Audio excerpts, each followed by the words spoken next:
ఈరోజు నామినేషన్ కార్యక్రమానికి జగనన్న పిలుపు మేరకు మా వైఎస్ఆర్సీపీ కుటుంబ సభ్యులందరూ స్వచ్ఛందంగా భారీగా వేల సంఖ్యలో తరలి వచ్చి ఈ నామినేషన్ కార్యక్రమాన్ని జయప్రదం చేసినందుకు వారందరికీ మరోసారి నా పాదాభివందనాలు తెలియజేస్తున్నాను.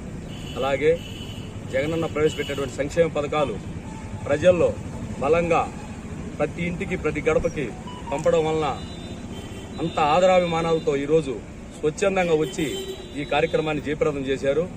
అలాగే మన జగనన్న ప్రవేశపెట్టినటువంటి ప్రతి పథకం కూడా ప్రతి అవ్వాతాతలకి అక్కా చెల్లెమ్మలకి అందరికీ అందింది. ఈ విధంగా రేపు జరిగేటువంటి ఎలక్షన్లో జగనన్న కోసం ప్రతి పల్లె నుంచి వైఎస్ఆర్సీపీ కుటుంబ సభ్యులు అందరూ కూడా స్వచ్ఛందంగా ఓటు వేసి మన జగనన్న మళ్ళీ ముఖ్యమంత్రిని చేసుకోవడానికి సిద్ధంగా ఉన్నారు. ఆ దేవుని దయతో జగనన్న ఆశీస్సులతో వాసన్న దీవెనలతో మీ ముందుకు కనిగిరి నియోజకవర్గ ఎమ్మెల్యే అభ్యర్థిగా ఈరోజు నామినేషన్ అధికారికంగా దాఖలు చేయడం జరిగింది. ఇదే ఊపుతో ఈరోజు వచ్చినటువంటి జన సముద్రంతో ఇలాగే మేము ముందుకెళ్లి రేపు జరిగేటువంటి ఎలక్షన్లో భారీగా గెలుస్తామని మీ అందరికీ సభాముఖంగా తెలియజేస్తూ అందరికీ పేరు ధన్యవాదాలు. మరిన్ని వీడియోస్ కోసం ఛానల్ ని సబ్స్క్రైబ్ చేయండి. లేటెస్ట్ అప్డేట్స్ కోసం వాట్సాప్ ఛానల్ ని ఫాలో చేయండి. అండ్ లింక్ డిస్క్రిప్షన్ లో ఉంది.